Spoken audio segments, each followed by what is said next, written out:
Welcome, my 214 subscribers, everyone who hasn't given up on AEW yet, and everyone who thinks that we've just watched the best promo of 2022 again. And it doesn't rely on a return. It doesn't rely much on making people feel sorry for you, but instead we get a fucking real story that doesn't care about company lines. We actually get some more origin story of MJF. And we have William Regal clapping back. Even better. This is mic work at its best here. So enough of the spoilers, let's get to the show. Welcome to my review of AEW Dynamite for the October 18th, Tuesday, avoiding the sports special show. Let's begin. Okay, so the opener tonight is Death Triangle versus the Best Friends for the Trios Championships. And yeah, it begins with like a fitting show stealer match that succeeded in getting the crowd pumped up. They did some awesome spots, but not too crazy. It's not as spectacular as like an elite match, but it was pretty good. You can't do all of your crazy shit for free on TV, unless you're the elite. But yeah, it succeeds in opening the show, as well as concluding the Orange versus Pac feud. They finally address Pac's hammer fetish with his teammates, just like telling him off. And I'm gonna explain that later. So yeah. So the story of the match is that Pac zeroes in on Orange Cassidy.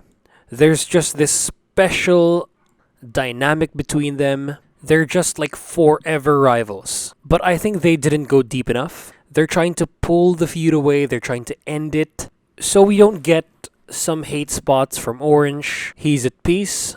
While Pac still tries to get one up on him, get some payback, maybe get into contention for the belt, but he's not the one to get the pin in the end, and they already have titles. So yeah, spot of the match candidate happens next. We have a monkey flip by Penta to Trent all the way to Chuck, who's seated at the bottom turnbuckle, and then at the same time, Fenix goes for a dropkick. Real nice spot, but it's an honorable mention upon rewatch. And then Trent was a bit off tonight. There's an awkward spot when Chuck goes for like a crucifix position on Fenix. They go for like him releasing Fenix from the crucifix. Like he falls off back to back. And Trent catches him for a like spine buster, I think. Or like a spear, but it doesn't look good. It looks awkward. Trent just fails to catch Fenix properly. But it doesn't end up hurting anyone, so yeah, it's okay. And then of course, we're back to usual Pac. He slows down the match. After they do their... What's a good name for this move? I'm gonna call it the triangle dropkicks. But yeah, we get good old Pac back, rest holds, a lot of just stepping. But then they do a Tower of Doom spot. That's very well arranged. So Penta and Fenix are the base. They're both powerbombing Trent and Chuck, who do two different moves. Trent goes for like a backdrop and then Chuck a sweep. And then Pac is attempting a superplex on Orange. But I don't like how they sell this in the end because they don't get up in the proper order. It should be the base takes the least damage, and then the higher you are going up of this Tower of Doom, the more you take. So the level you're at is directly proportional to the time it takes you to get up. And it's just all over the place here. The base, or just Penta, is the first one like on his feet outside. And also Orange just doesn't get up. But Pac gets up first, and then Trent and Chuck roll out of the ring. So that's not the proper order. They should have done a spot where they like pulled their teammates to the side and then tagged them out. But this whole thing is enough for Cincinnati to do a "This is awesome" chant. But they're a lot more reserved. They're not like Toronto or Chicago, who just go completely ballistic. This crowd cheered in a lower volume. But for Mox later, they go ballistic. Pac and Orange then have this encounter in the ring that I think this is where the funny kicks should have been placed. But a nice way to explain this away is that they just hate each other so much for real. Like Pac lost the belt and Orange was hit with a hammer. So like they're both out for blood. No more joking for Orange Cassidy when he's against Pac. Because he didn't go for like any comedy shit here. This was all serious Orange Cassidy for all of you haters. Orange and Pac don't do the Tornado DDT spot where Pac just sells it very well, you know the one. But instead, Trent and Fenix go for one here, but it's like a 90-degree sell and it also looks good. But not as good as the one with Pac and Orange. And then the match picks up, they go for like 2 spots of the match, like in succession. They do trios moves. So first, the Death Triangle do like the Cazador, Long Blower. It's a very like long combination move, but it's like a Cazador, Long Blower, Stomp, and then a German suplex by Pac to end it. I didn't know what to call this, but it looked very cool, so it's guaranteed a spot of the match place. And then not to be outdone, Best Friends do like 2 pile drivers and this like pep routine splash. It's a silly move, but it's like impactful and pretty effective. And seeing that Orange is the smallest of the dudes, it kind of makes sense. And it's kind of devastating because the guy is falling down while you're falling down on him. So it hurts both sides. It also looks compact and they can do this outside, so that's why I like it. It doesn't rely on ropes, springboard attacks, or anything. It can be done anywhere. And it's also very unique. No one else does this. And what's awesome is that Penta doesn't kick out of this. He was 100% done if Pac didn't break the pin. So after this is the climax of the match where Pac gets the hammer. He wants to hit Orange again. He wants to just spam this finish because it happened like twice in 1 week at one point. If it's a shoot, they had it in a day. It's when Pac did double duty. And then he wants to do that finish again. He wants to like take Orange out for good. But Fenix, Chad guy that he is, stops Pac and successfully turns him back into the light. Because in the end, how Pac reacts to him, it's like a we're good bro sort of thing. They give each other 5 and they hug it out. And Alex Pawlowski from Fightful really want to have Fenix and Pac feud, but I don't know. They're still the Trios champions, that's not gonna happen. And they resolved their beef here, like at the end. And plus how I know that Fenix succeeded is that they won the match. If Fenix cost him the belt, I could see it. But not only did they win, but Fenix got the pin in the end. He made a big save too before this. Best Friends hit their finisher, which is like a spike dude buster. But Fenix just like carries the team without cheating. Saves Penta, fights all of Best Friends, and then hits Trent with a Phoenix driver for the win. So yeah, for the top 3 spots of the match, so number 3 is the pep routine spot. Again, a very silly spot. It flies against everything that Jim Cornette fans want, but it's impactful and it makes sense. It can also be done anywhere, so yeah. Number 2 is the Cazador Lung Blower Stomp German. It's just a nice combination of moves. It looked devastating, and it can be done outside if you really try. And number 1 is the ending. I like the storytelling where Phoenix turns Pac back into the light. He rehabs him from his hammer obsession, and then they end up winning the match. Like, Phoenix doesn't look stupid. He doesn't cost them the match, he actually wins them it. So yeah. And that's why I don't think they're going to be feuding. I don't think Pac and Phoenix are going to go head to head. Because yeah, they resolved their beef after the bell rings. They hug it out, and they're still champions. So yeah, so for this match, it's a TV main event.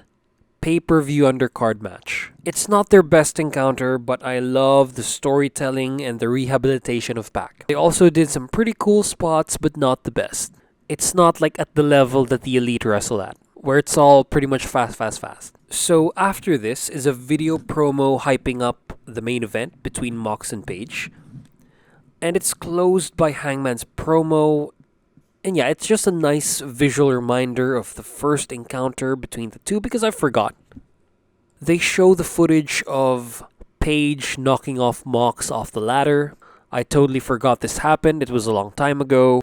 But it effectively built up the match. Usually, I think this should be like right before the main event. But this is a TV show and You gotta like give reason for people to stay on your channel. In a pay-per-view, they've paid for it already, so they're gonna watch till the end. So yeah, smart choice to put this here. Effectively builds up the match. So after this is the Britt Baker promo that leads to a video package between Toni Storm and Hikaru Shida, followed by the match. So we'll start first with the promo. So this one was a bit pointless. We got some puns of Toni and Shida's names. We get some hints for a breakup when they both say they're going to be champs. You know that Britt Baker's not going to be okay with that. Britt then takes some like subtler shots at Thunder Rosa when instead of like interim, as Jamie says, Britt goes for like women's championship, and she hints at the fact that there's like something going on backstage.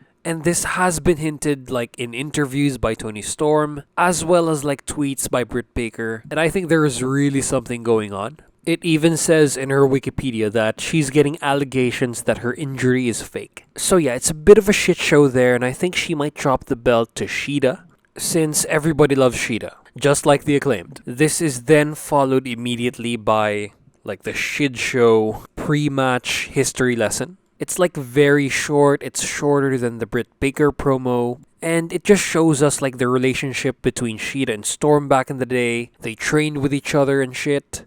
But the skill level's pretty far off. Because this match between Toni Storm and Hikaru Shida for the interim AEW Women's Championship, it looks very good on paper. So like, this match looks like a pay-per-view match on paper. But this wasn't very good, especially after watching and reviewing Grace versus Slamovich. And they don't even get 10 minutes. I think if you just added like 3 more minutes into this would have been a better match altogether. And if Shida won, because Toni Storm was a bit of a letdown here. She was so janky, she's like stiff in the ring, she moves like a tank, and she had like poor execution on some of her moves, like the Storm Zero. And she also does like some basic shit. It's not as bad as Finn Balor in NXT, where he just kicked a lot, 1916 double foot stomp, and that's it. Toni does some other stuff, some like signature Toni Storm moves, but it just doesn't come off as like impactful enough. And this gets worse by the end. She like loses steam, she gets more tired as the match goes on, and then by the end she just couldn't do the Storm Zero properly. She cuts very good promos, but the in-ring just isn't there. And Americans seem to think that she's like better than Thunder Rosa, since in America they value promos more. But you're in AEW. They value in-ring work most of all. And Toni Storm just isn't showing it. Well, not in this match especially. And the exact opposite is Shida. Because not only does she have that in-ring charisma, she keeps the crowd's attention into the matches by just acknowledging they're there. She like pumps them up, like literally faces them and then does this like pump up, chant louder spot. She also wrestled like a babyface and executed her stuff better than Toni Storm ever did. They should have called an audible here, because I don't think Toni Storm's ready. Like, she's been a veteran for 13 years, but I think she needs an excursion to Japan, maybe to Tokyo Joshi Pro, because they're like a lot more entertaining there. And she already had her run in Stardom.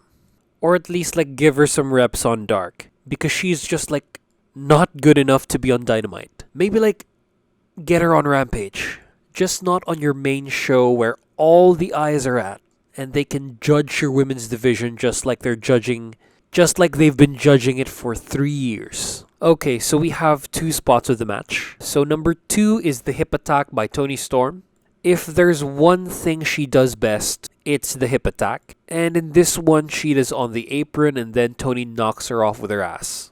And then the number 1 spot is the headbutt off of the top by Shida, followed by a Meteora. So the match fails to reach a higher level, like a higher gear. It doesn't have that like fast-paced, high-speed, high-intensity part of the match that we even got in women's tag team matches and that we had with previous champions. because this just isn't working. I think if Thunder Rosa is actually faking the injury, it's time to bring her back. Or maybe have Athena get the belt or something. Just piss off those Cornette fans who just watch matches out of context and just hate AEW. Because they're starting shit with Athena right now. And they're starting to look pretty dumb. Because they're like just mindless fucking drones. They can't have an opinion unless their overlord confirms it.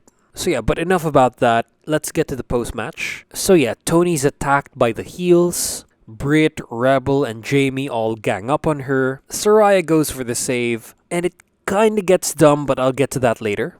Because Britt Baker shows up in a Najee Harris jersey in Cincy. So two rival sports towns that the rivalry is like one-sided. It's extremely one-sided, which makes it more painful for the Cincinnati fans since they're on like that shitty side of the division. But they're not the worst. They're not the Cleveland Browns. So that's why it hurts more for Cincy fans since they actually have a chance. But Steelers and Ravens are just so far ahead. So enough about football. Let's get back to this whole thing. So yeah, Sheeta rolls out. Tony gets beaten up. Saraya goes for the save, but she doesn't like finish the job. It's a bit dumb because she just like succeeds against Britt. She goes for a taunt. Jamie Hayter goes back out to check on her friend Britt. Rebel's the only one left in the ring. Saraya doesn't finish the job. She goes for the taunt with Toni Storm still in danger. But thankfully, Riho shows up and then she finishes the job for Saraya. This kinda makes Saraya look dumb. It would have been better if they were overpowered by like the numbers. I think it's okay to have Saraya lose an encounter from time to time, not build her up too strongly, and not make her look dumb like this. But yeah, Riho goes for the save. She looks so bad in her outfit, by the way. Like, who would wear that in real life? And somehow she looks a lot smaller. She doesn't have her matching gear with Mizuki, who dresses like how Riho dresses normally. But she does some awesome shit. The crowd love her. And it's nice to have like one of the pillars of the division back in the company. So again, like every week, it feels like the women are just squeezed into the show. The match was average, but the post-match segment, especially Saraya's part, was pretty bad. But Riho's return was alright. So yeah, after this is a promo by Warjo on the Kingdom, and I think this is a bad feud to start the Kingdom off. This should have been like another women's segment, in my opinion, because you're booking the Kingdom to fail. Because two of the best built wrestlers in the entire company who don't lose a lot, who are fucking giants, offer each member of the Kingdom a shot at their titles. It's a way to entice them and shit, but they have no chance. They're gonna take L's in their first match in. Honestly, this just proves my point that AEW don't need the Kingdom. They need them more in Impact, and this is just like a roadblock for Wardlow. He needs to face an opponent who can actually like challenge him, who's like an actual threat, like Miro. And I don't know, maybe have Miro go over. Wardlow's really fun, but he's no Miro yet. But that would be a sick feud. But yeah, Wardlow feels like he's just coasting. I think they built him too strong to like actually be at risk of failing. The closest one was Brian Cage, but there was no build-up there. If there was build-up, we could have had the threat of Brian Cage actually winning, but no.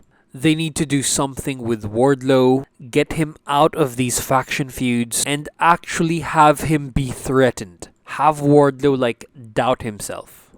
Throw a Miro, a Brody King, or I don't know, like a Kenny Omega in his path. And then as for Samoa Joe, he dominates this segment. He outperforms Wardlow, but that was expected. He closes the segment with this really cool line.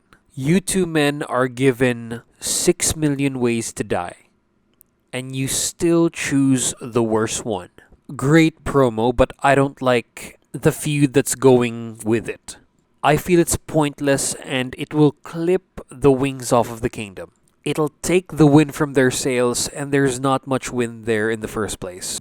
So yeah. And then after this is FTR's promo where they're interviewed by Renee Paquette. And we have some teasing for their AEW Tag Team Championship match. They seem to have forgotten about the Ass Boys, but I think they're gonna be like a roadblock for them before they face the Acclaimed at Full Gear. It's just like a side quest, and I hope they cost them the number one contenders match next week. Because Swerve and Keith make their claim, and then like both teams agree, and the match is set. It's a number one contenders match next week on Dynamite. And shenanigans is bound to happen. Because we need a rubber match where the Acclaimed win clean. And I don't think it's time for FTR yet.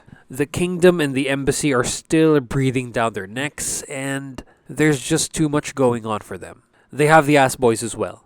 So Swerve and Keith do good cop, bad cop, and they're clearly setting up a breakup, but I don't think it works next week, like immediately. It should be at a pay-per-view.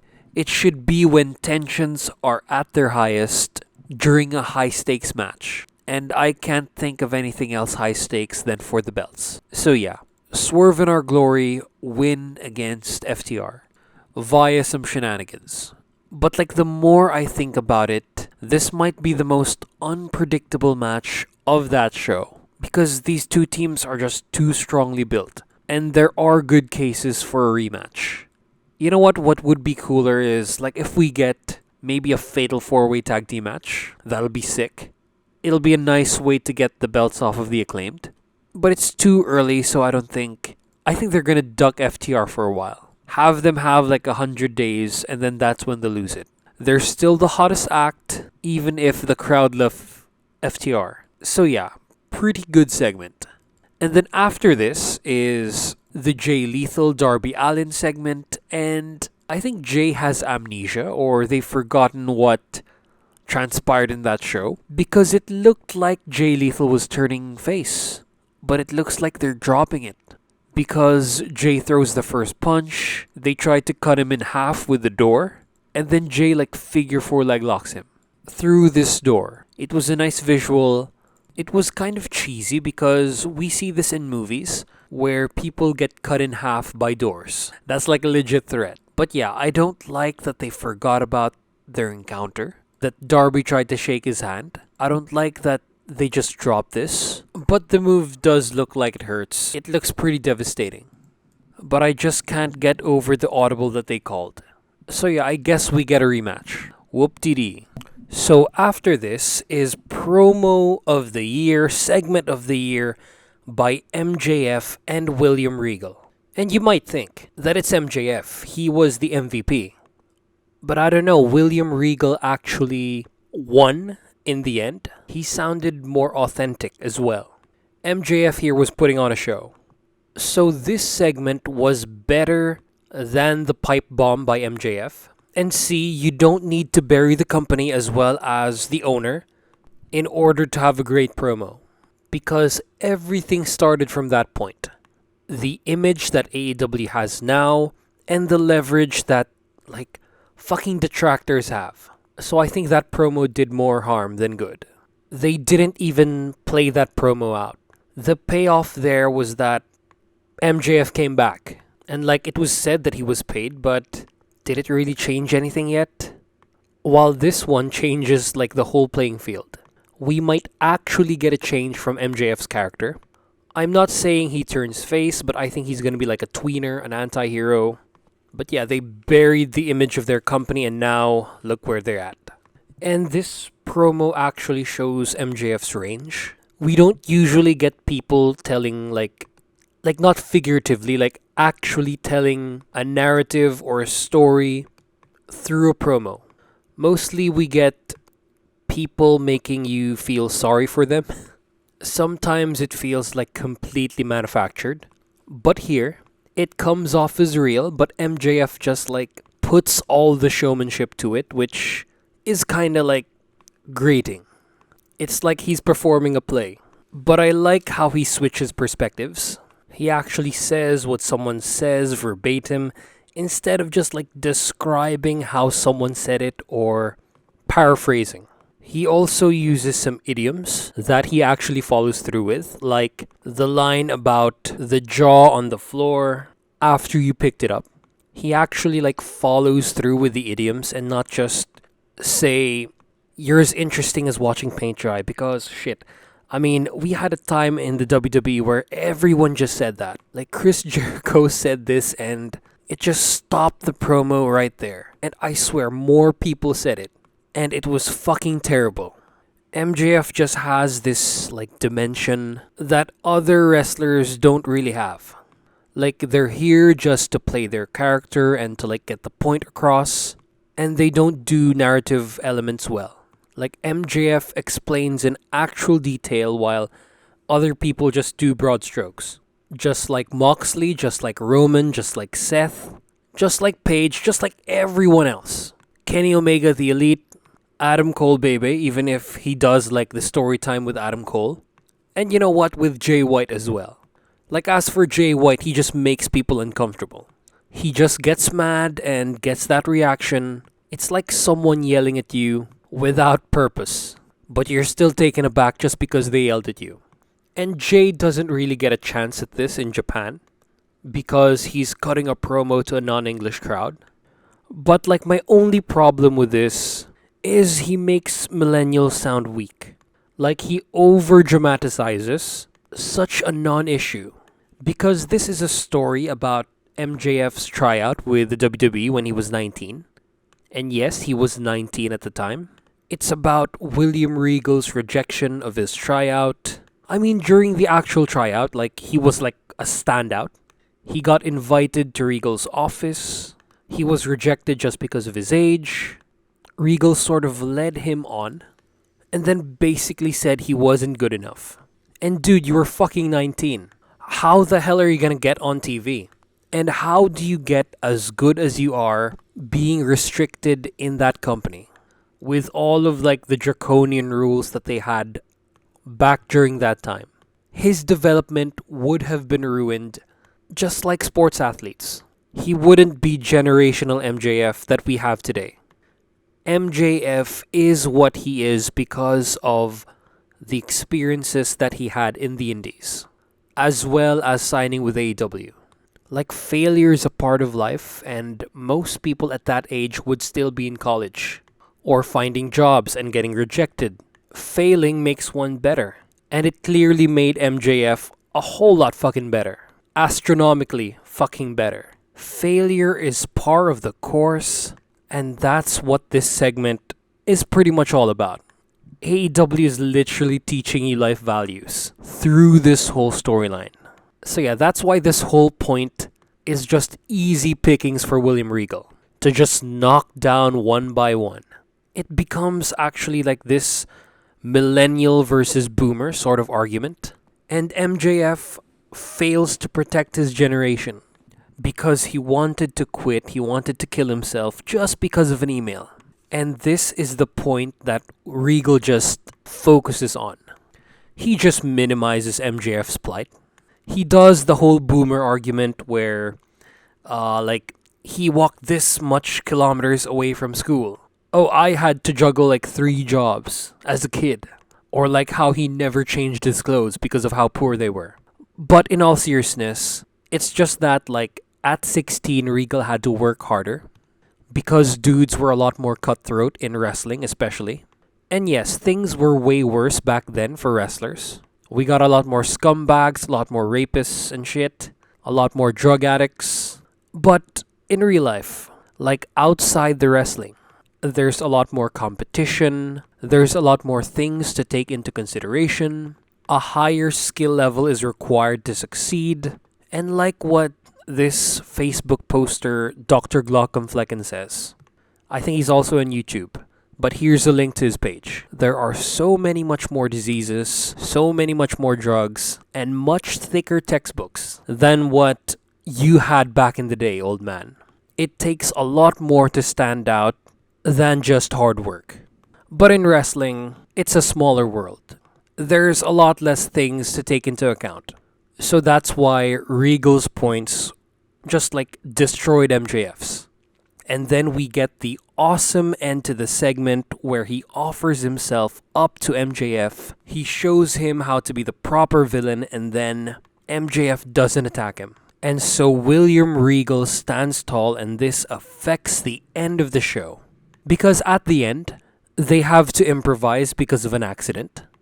And the way they do it is like continuing over, building over this promo, and they make it look like part of the show. It's like this was saved for maybe next week or the week after that. It's like maybe like a month within Full Gear. But instead they did it here and then they made it look like it was part of the show. People are actually questioning if what happened to Hangman was a work.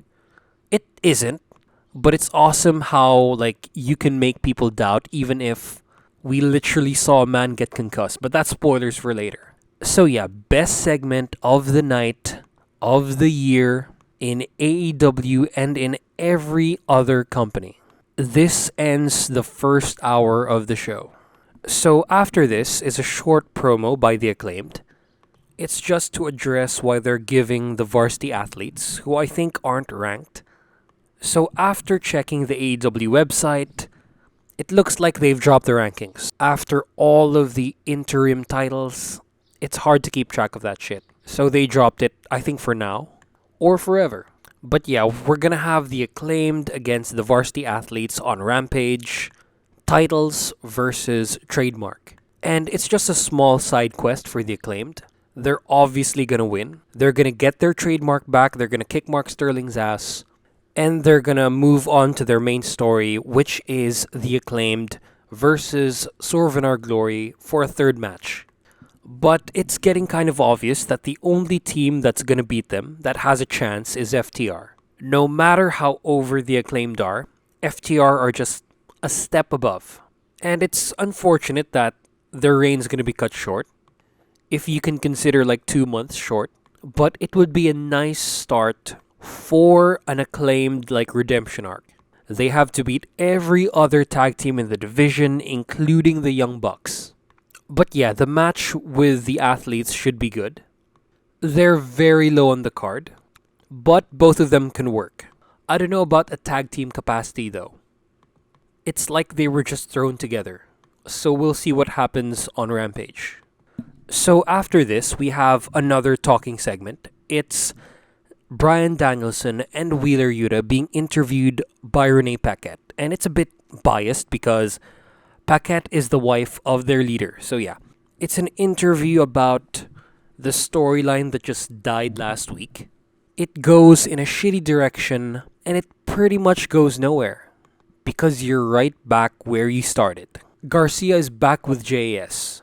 But before I talk about that shit show, I'd like to say first that Renee Paquette is such a great interviewer. Very full voice, doesn't falter, also a bit soothing to listen to. And if it wasn't for her and this latest development in the story, I wouldn't be watching this. Or I'm just gonna give it like a negative review right away. But it's that Wheeler finally gets some characterization in this storyline, and not just outside the group. Wheeler gets a bit jealous of Garcia. It's just like that meme, that really famous meme where dude holds his girlfriend's hand and then he looks at another woman. You know the meme. It's an interesting direction that can match Wheeler up with some different opponents, but it can also lead to like a trade. Wheeler to JAS and Garcia to BCC. And I think Wheeler has a lot more charisma than Garcia right now. Garcia's kind of like a void of charisma. He's just there as like part of a storyline. Things don't really gravitate around him yet. While Wheeler has showed us character with his feud against MJF. I think this thing might save the feud. But if we get Danielson versus Jericho 4, I'm done. They have to successfully get Garcia or this feud would be shit. It would be a failure and a waste of time. Things just stay status quo. Because it's been stagnating for weeks now, and then the best and biggest matchup we had has been played out 3 times. Garcia versus Jericho, or bust. So yeah, speaking of Chris Jericho, what comes after this is his Ring of Honor Championship defense against Dalton Castle. So Dalton gets a pay-per-view entrance. This was sick. This guy should not be in Ring of Honor. He should be in AEW proper. He's getting over too much with AEW fans on social media as well as in the crowd with his whole gimmick, the presentation, the charisma, promos even, as well as the in-ring work that he showed here, which is decent. It's like above average. It's too much of a high level to put on like Ring of Honor, which is like a smaller brand and will probably get as much viewers as Rampage. Castle needs the biggest platform and the biggest spotlight shown on him because he's worked for Ring of Honor for many years now. And I think someone else should give it a try. And I think he deserves like a bigger spotlight. So keep him on Dynamite. This guy's just made for TV. So Jericho is accompanied by Jake Hager, who's wearing like the hat that Jericho gave to Garcia. And this plays a role later in the match. So the match starts with the Code of Honor that Castle refuses. So even if it's like mockingly, Castle should at least try to like shake Jericho's hand. Try to accept because you're a babyface. But instead, I think he does a pretty babyface thing. He grabs onto his crotch and then he flips Jericho the finger. Real fun start. They don't go for lockups or any wristwatches, unfortunately. Instead, they go for like strikes and the good shit right away. And I didn't expect Castle to wrestle like this good, and especially to wrestle like a powerhouse style, because that's what he does. He goes for like gut wrench suplexes. He doesn't go for like a technical style, but instead like a power style, especially from his strikes. And he's just like a thick boy. The dude can also get the crowd into a match. He has like a one-use conducting a train around the ring. It's like a No Way Jose thing. He can pump the crowd up with this, with his like train of boys. But I think with Castle, you can only do it once. With Jose, he can do it like as much as he wants because he like picks out people from the audience. That's a special case. He can use it as like a reset to his matches. If it gets too boring, if they just don't hit off, he can just do this to make the crowd pumped up again. So he dominates the first 5 minutes. They show the extent of the gimmick, but then Jericho starts coming back. And he does this like half-assed looking dropkick, Jericho does. But the production team actually makes it look good. They make it look like a competent single leg dropkick on Castle's abdomen. And AEW's production crew really hit it out of the park with this match, but in the main event, they let down. Like, they fuck it up in the main event. They literally expose the business. And I'm gonna talk about that later. Let's get back to the match. And then I like this spot that is gaining prominence, but I saw like Konosuke Takeshita do this first. It's a spot where you do a running knee to the corner and then do an outside bump. It like launches a wrestler outside, and I think Castle does it in a more uncontrolled way because he does some extra flips before getting to the floor, while Konosuke just launches himself up. It's a lot more controlled with Konosuke. And then as for the boys, we get to see them used as weapons and as like manager deterrents, as well as be managers, of course. But they have to be the most active managers in all of wrestling today because they chase Dalton all over the place. They like fan him. They enter the ring to be used as weapons against other managers. And shit, they do Dark Order's gimmick, like the original one, better than the Dark Order. And I don't like this spot where Hager goes for a clothesline. He tries to hit Castle, but thankfully Castle escapes. And it would have been super dumb, because this would have led to a DQ. But I think Jericho would have wanted it, since titles don't change, so that's a way to explain it. But then Hager shows us the most character that he's shown ever since he started wrestling. Because when the boys beat him up, in quotations, they do some really shitty punches. They take his hat and then he kicks all of their asses. He takes out all of the boys. Dalton has so many weapons, like performance-wise, like so many lifelines in order to like freeze or reset a crowd. Such a great gimmick. But then we get a confrontation between Jericho and Aubrey Edwards, where she stands up for herself and like bumps on Chris Jericho after he bumps on her. This is what Aubrey Edwards should have always been. She's not the sort of type who should be buried. Like, that was Bryce Remsburg's role. And I think Rick Knox's role unintentionally. AEW should stop burying her and keep her as the no-nonsense, unfuckwithable female referee. We get a "This is awesome" chant, but it happens after an undeserving spot. It's just a strike battle and then fans chant "This is awesome" in like the most reserved way possible. I think the "This is awesome" chant should have come after the Bangarang, which is an awesome finisher. And then as for the finish, it's really good because it comes out of nowhere. So as the crowd are chanting Dalton, he's hitting Jericho with forearms, like just desperately trying to get him down.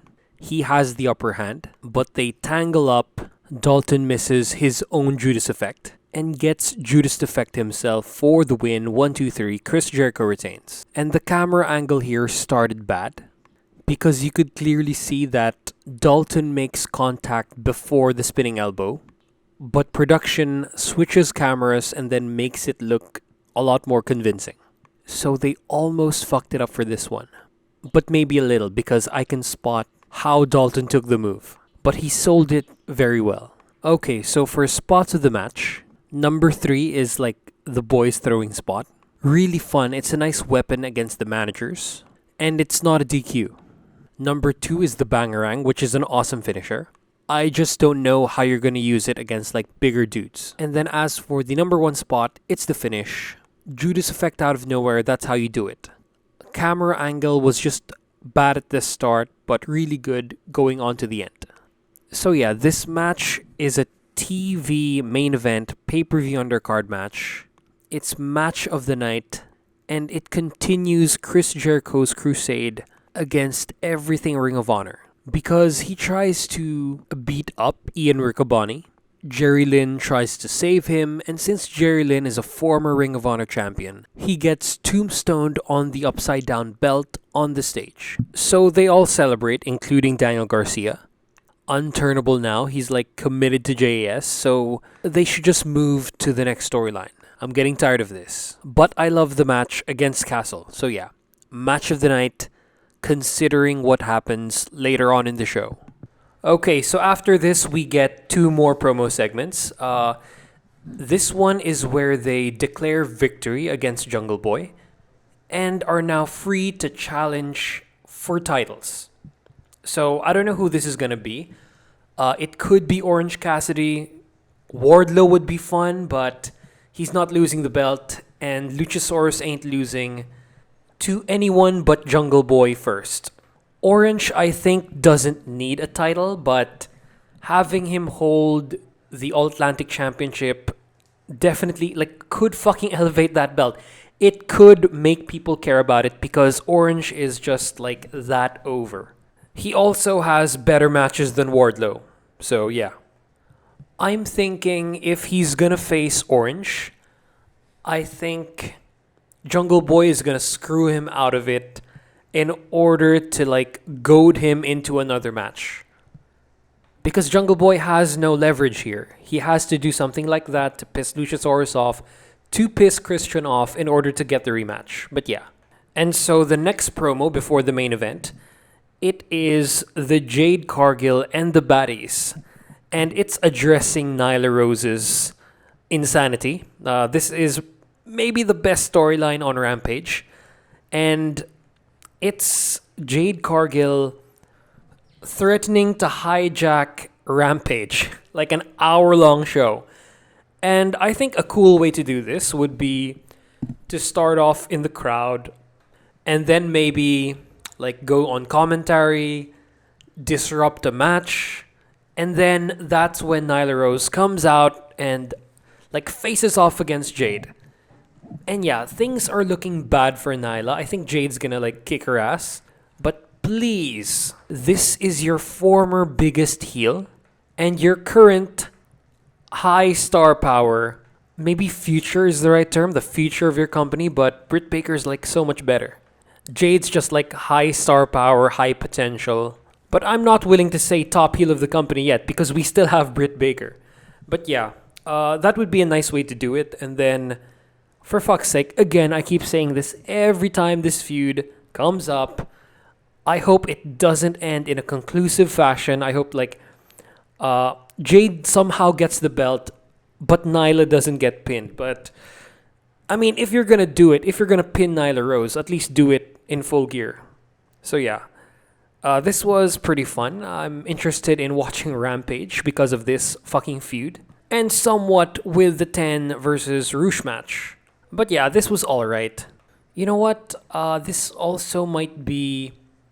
I don't know, because Nyla Rose is clearly the babyface here. I mean, after doing something so dastardly, I am surprised that Nyla is the babyface.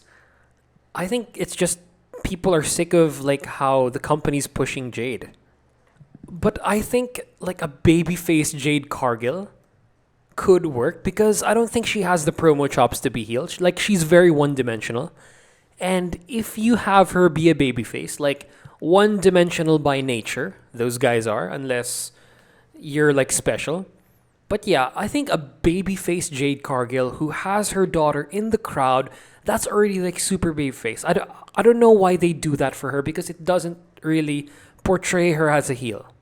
And she can be like the Roman Reigns of the women's division, who's like mid at promos, but looks like really cool at doing shit. But yeah, Jade is inevitable in AEW, even if a lot of us don't want it. The Americans just like their big women. So yeah, alright segment, really fun feud. Let's move on to the main event. And so yeah, for the main event, we have Jon Moxley versus Hangman Page for the AEW World Heavyweight Championship. And this match could have been the match of the night because it starts out like insane. Like we have Hangman attacking Mox. Like Mox has like this very, very like prolonged entrance and Page just leaves the ring and then like intercepts him in the crowd. He does like a spot of the match very early on and it's like the moonsault from like the balcony of the crowd to Moxley under the tunnel. And this was just sick. Page landed on his feet. You're supposed to break your legs while doing this. This was insane. So they spent 2 minutes in the crowd. And when they returned to the ringside area, the biggest problem of the match occurs. So the AEW production team has done all right so far. Like during like the other matches, especially in Dalton Castle versus Chris Jericho. But in this one, they fuck up royally because they show Jon Moxley blading. Like literally taking out the blade from his like hand wraps, cutting himself, and then after he gets thrown to the steps, he cuts himself some more, like clearly. Everyone on TV could see this. Thankfully, like 300,000 from the usual watchers didn't get to see it. But yeah, the watchers we have, like the 750,000 viewers at home, fucking, I mean, this is how you expose the business. This is what Cornette should be, what like the old heads are rallying against. Because this is fucking exposing the business and not having cooler moves. This was a major fuck up by the AEW production team. Because Mox doesn't know if he's getting shot. He doesn't know if he's on camera. So yeah, AEW production team, cut the shit, literally. So when they get back in the ring, the match slows down in typical Moxley fashion. And they try to do like stuff from the CM Punk versus Mox match where like they gouged eyes, they worked on cuts. But here, no. Page doesn't gouge the eyes. That would have been sick, but they don't go for it. They do the cut working spot during the figure 4 leg lock and also Mox's flip off thing. But yeah, what pisses me off is that they wrestle a Moxley paced match. It's slow, it plods. Unless you get grimy with it, it doesn't really look that good. It isn't very appealing to watch. So I was relieved that Hangman was going to be in the match. I thought we were going to get like a Hangman Page banger. And I think that was the plan for the latter half, for the last 10 minutes of the match before the end of the show. But sadly, shit happens. And I'm gonna get to that later. They break up the monotony with like a cutter and also this shitty back rake spot on the top turnbuckle. I fucking hate this. Just remove it from your moveset. It's so bad. But thankfully, Hangman takes control. We get an awesome spot with a dead eye on the apron. Almost felt like how Masha Slamovich did it to Jordan Grace. And then the match picks up pace after an avalanche fall-away slam. But that's when it happens. The match gets cut short when Mox lariats Page, like really hard, stiff lariat. But it's not what took him out. It's the sell that Page took that took him out because he lands on his head. He was gonna try to make it look good by like doing a flip, but instead he knocks himself out. Maybe how fast Mox went affected how Page sold the move.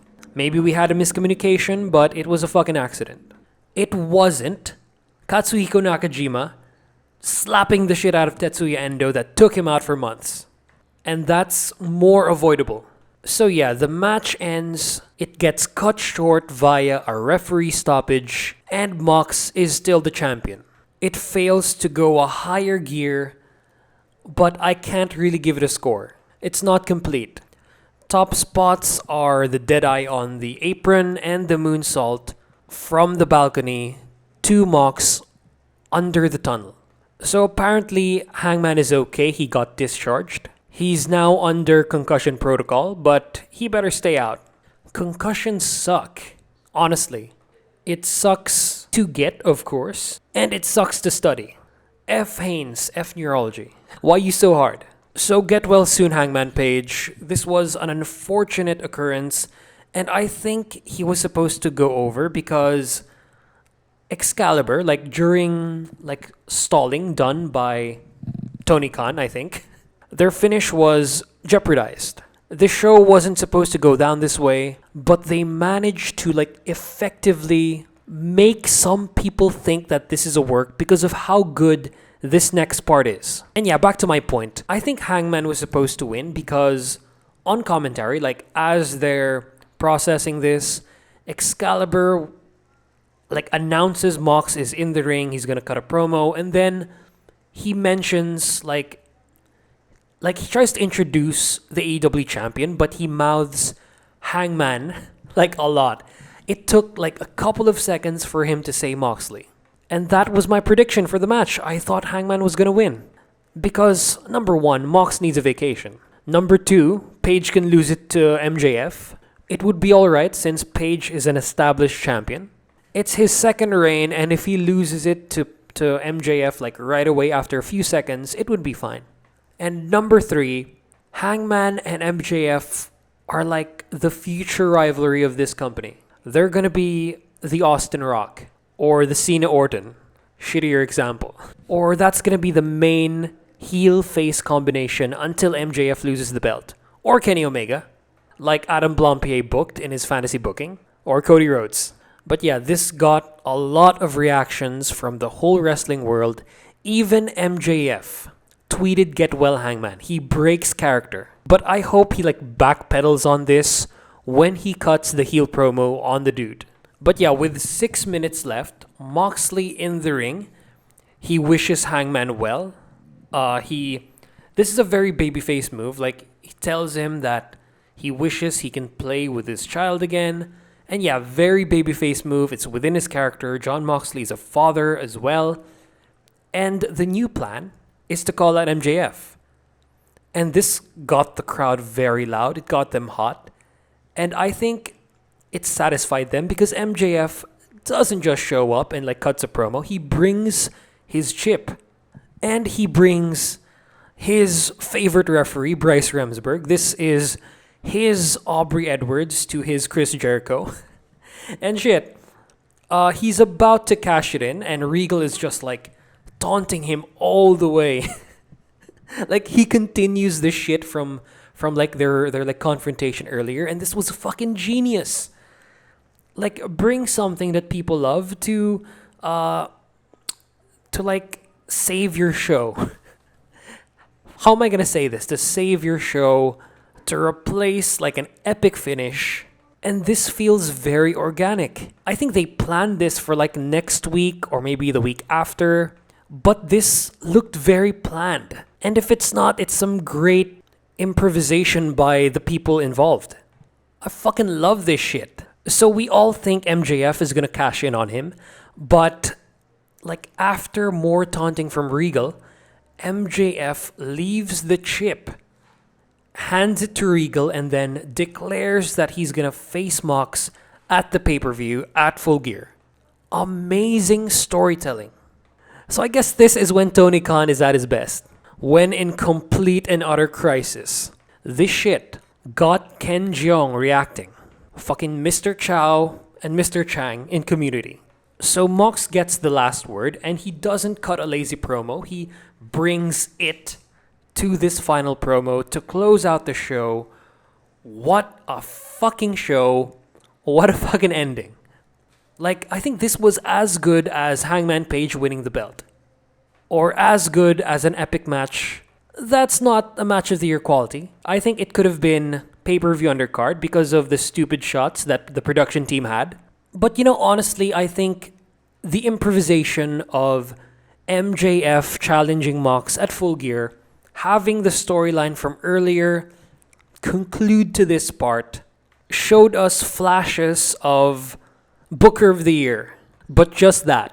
It took a fucking emergency to bring this out of AEW. So yeah, above average show. It's carried by the segment, of course. Best match is Dalton Castle versus Chris Jericho, and this just makes me fucking excited and sad that the shit is gonna be starting again, and it's gonna take some time to review Full Gear next month. Shit's gonna get real.